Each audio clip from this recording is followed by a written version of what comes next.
குருப்பியோ நமக. ஆன்மீக அன்பர்களே, பெரியவங்க எது செஞ்சாலும் அது நல்லதுக்கு தான் எடுத்துக்கணுங்க.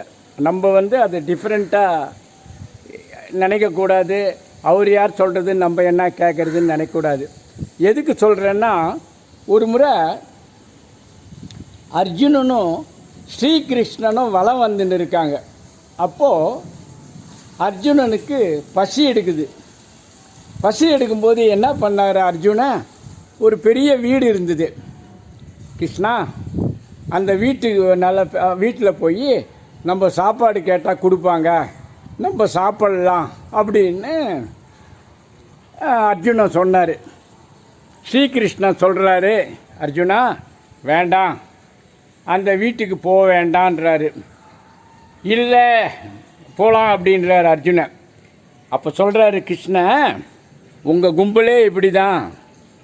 உங்களுக்கு நான் வாலண்டரியாக உங்ககிட்ட வரவே என்கிட்ட மரியாதை இல்லை உங்களுக்கு. சரி படுங்க நீங்கள் அப்படின்னாரு.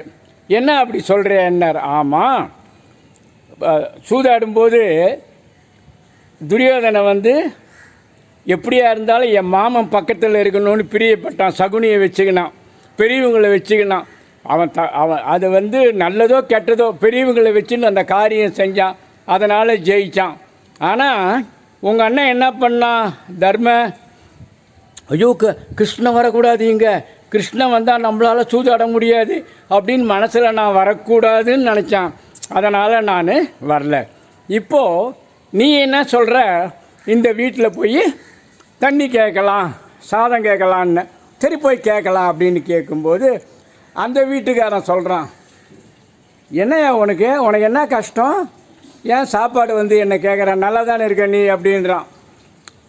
அப்புறம் கொஞ்சம் வாயில் கெட்ட வார்த்தையெல்லாம் சொல்லி திட்டுறான். கிருஷ்ணன் சிரிச்சுனே வராரு. அப்போது கொஞ்சம் தள்ளி போகும்போது ஒரு குடிசை இருந்தது. ஸ்ரீகிருஷ்ணன் சொல்கிறார், அங்கே போய் நம்ம சாப்பாடு கேட்கலான்னு போது அவன் வீட்டில் என்ன இருக்க போகுது கிருஷ்ணா, நம்ம அங்கே போக வேணான்றார். இல்லை போகலான்றாரு. அந்த வீட்டில் அவன் என்ன பண்ணுறான், ஒரு மாடு வச்சுருக்கான். இவர் என்ன பண்ணார், போன உடனே வாங்க உக்காருங்கன்னு சொல்லி சாப்பாடு போட்டான். அவங்ககிட்ட இருக்கிற கூழோ கஞ்சியோ போட்டான், அதை சாப்பிட்டாங்க. அப்போது ஸ்ரீகிருஷ்ணன் என்ன சொல்கிறாரு, நமக்கு முதல்ல சாப்பாடு போடலையே அந்த பணக்காரன் நல்லா இருக்கணும், அவன் நல்லா இருக்கணும் அப்படின்றாரு. அடுத்தது நமக்கு சாப்பாடு போட்டானே அவன் வீட்டில் இருக்கிற மாடு செத்து போகணுன்றாரு. கண்ணா ஒன்று என்னால் புரிஞ்சிக்க முடியலையன்றான். யார், அர்ஜுனன். அப்போ சொல்கிறார், சிரிச்சினே சொல்கிறாரு, எதுக்கு சொல்கிறேன்னா, அவன் கொஞ்சம் புண்ணியம் பண்ணியிருக்கான், நிறைய பாவம் பண்ணியிருக்கான். இப்போ பணம் சேர இன்னும் பாவம் பண்ணுவான், அவன் அழியணும். ஆனால் ஏழை இருக்கான் பாரு, ரொம்ப நல்லவன் அவன். அவன் அவனுக்கு இருக்கிறது ஒரே மாடு, அதுவும் செத்து போயிடுச்சின்னு வச்சுக்கோ, இவன் என்ன நினச்சி அங்கே வந்துடுவான், வைகுண்ட பதவி வந்துடுவாங்கன்றார். அதனால் பெரியவங்க சொல்கிறத கேட்கணுன்றதுக்கோசரம் இந்த வீடியோ. நன்றி, வணக்கம். ஹர ஹர ஹர ஹர மகா.